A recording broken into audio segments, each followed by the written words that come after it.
Le deuxième registre, vous le retenez, est le registre courant. Voilà. Et pour sa définition, nous allons dire que c'est le registre, d'accord, de la communication normale. On s'applique sur les règles de grammaire au minimum pour pouvoir communiquer. Donc, c'est le registre normal de la communication accessible à tout le monde. Avec le registre courant, tout le monde vous comprend. Vous vous faites comprendre en toutes circonstances, au moins par tout le monde. C'est ce qui fait qu'on dit que c'est le registre. Voilà. Excusez, pour mieux écrire, pour que vous puissiez voir, on va dire c'est le registre normal de la communication.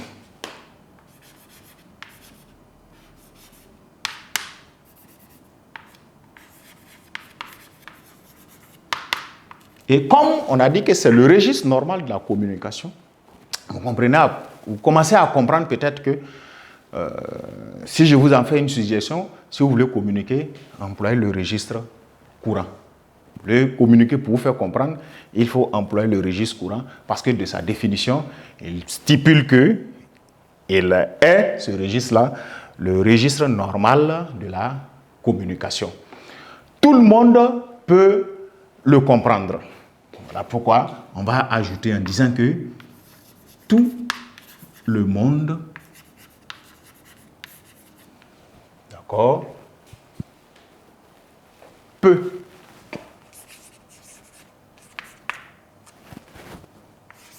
le comprendre, d'accord, virgule. De même que tout le monde peut s'exprimer au moyen ou au registre courant. Donc, tout le monde peut le comprendre, d'accord, virgule, tout le monde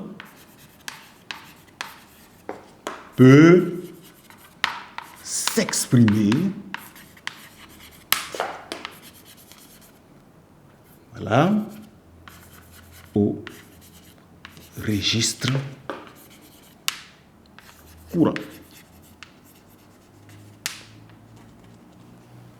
Donc, c'est ce qui fait que il est le registre dit, le registre du milieu. Voilà. En tout cas, il est souhaitable de communiquer avec ce registre. De sorte que nous allons reprendre peut-être en exemple la même phrase du registre familier là au registre courant maintenant. De sorte que ça puisse pouvoir donner, vous allez voir, un exemple.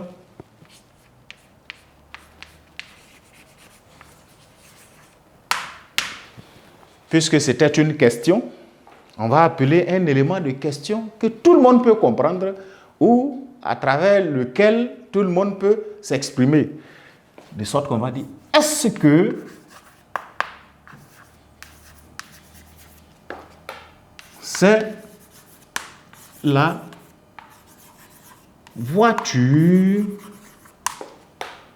de ton papa? Voilà. Donc, vous voyez, dans une phrase pareille, sinon dans la même phrase cette fois, est-ce que c'est la voiture de ton papa? Vous voyez, l'interrogation est reconnue cette fois au moyen d'un élément précisément. Est-ce que, qui est reconnu comme voilà, un mot qui pose une question.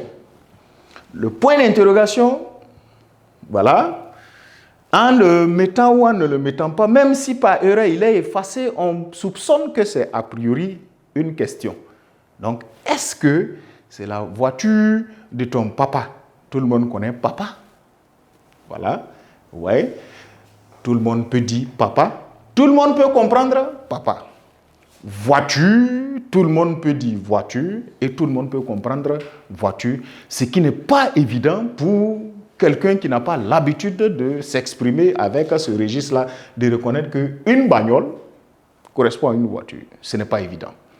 Le daron, peut-être que ce n'est pas évident qu'on puisse reconnaître que, ou imaginer que, tiens, c'est comme ça qu'on appelle un papa. Bien. Donc, voilà les deux registres ainsi matérialisés.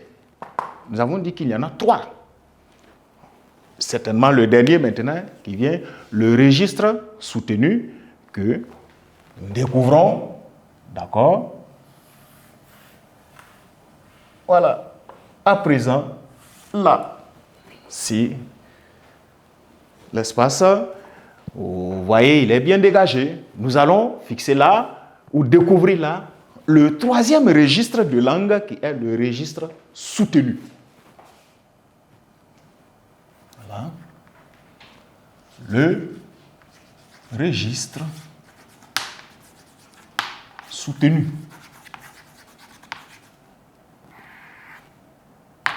Voilà. Lui, il est dit soutenu. Pourquoi?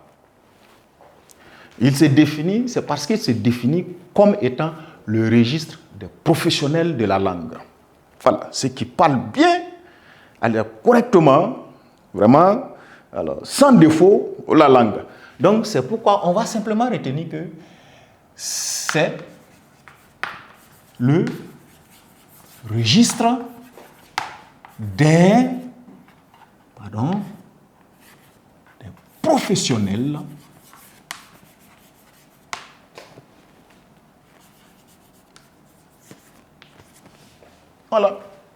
de la langue.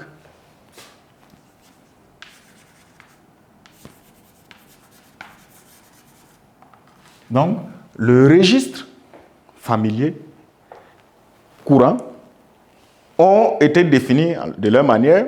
Cette fois, vous avez le registre soutenu qui se définit à son tour comme étant le registre des professionnels de la langue. Ça vous permet de comprendre que, tiens, c'est un registre qui ne s'emploie pas peut-être partout.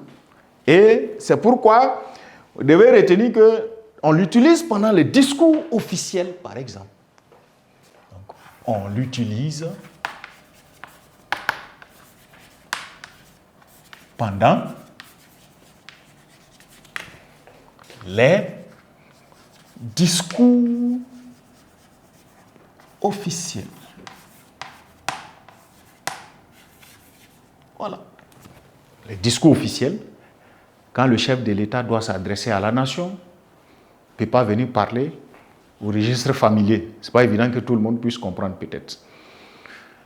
Les mots vont être un peu rares dans vos manières de parler. Mais au-delà du discours du chef de l'État, vous voyez, vous allez le sentir dans les discours des sommets, des grandes occasions de rassemblement des ministres, voilà, des gens qui viennent de partout et qui se retrouvent lors d'une activité où on ne plaisante pas. Donc le registre aussi doit correspondre à la situation, voilà, de communication. Il n'est pas seulement le registre dans les discours officiels. Quand vous allez écrire une lettre adressée à Madame, voilà, le ou la ministre de, Monsieur le directeur général de, vous allez sélectionner un certain nombre de mots. Voilà, bizarrement, vous n'allez pas voir cher directeur.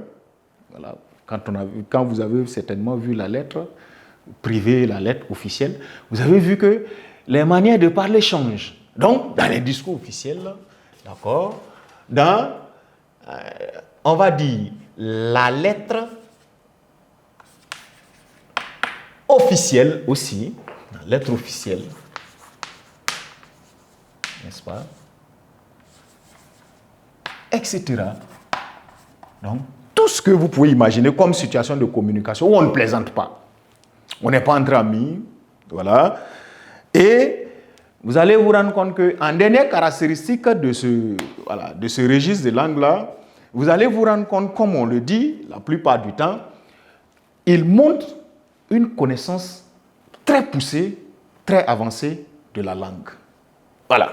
Donc, le registre là, il montre, n'est-ce pas, une ou, n'est-ce pas, un niveau de connaissance, voilà, vraiment poussé, on va dire comme ça, un niveau de connaissance poussé de la langue. Ça veut dire qu'un grand niveau de connaissance, un bon niveau de connaissance de la langue.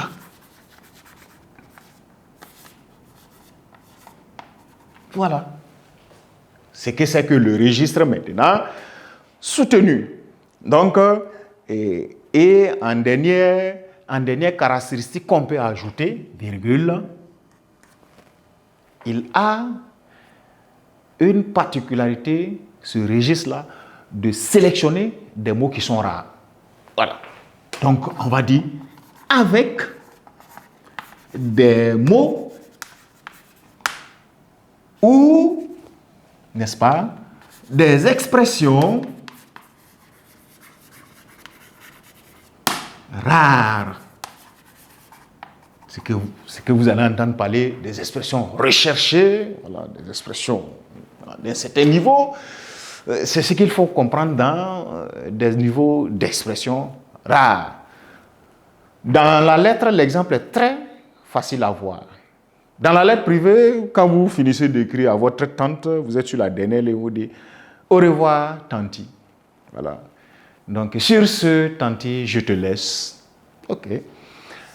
La lettre officielle qui est adressée à monsieur le directeur général de, voilà, je vais prendre facilement la Sonabel, ou bien à monsieur le ministre de l'Éducation nationale, de l'alphabétisation, etc. Vous voyez, là, le titre est lourd. Vous finissez par, je vous prie de recevoir l'expression de mes sentiments ou bien de ma très haute considération, etc. Vous voyez, l'expression est rare ici, ce sont des expressions recherchées. On ne peut pas dire comme ça. Bye, monsieur le ministre. Donc, vous venez de comprendre ce que c'est que les registres de langue. Alors, à l'issue de laquelle leçon, nous allons appliquer un exercice ou pas appliquer un exercice, nous allons, d'accord, traiter un exercice de reconnaissance de ces registres-là à travers un ensemble de phrases que je vais vous proposer incessamment.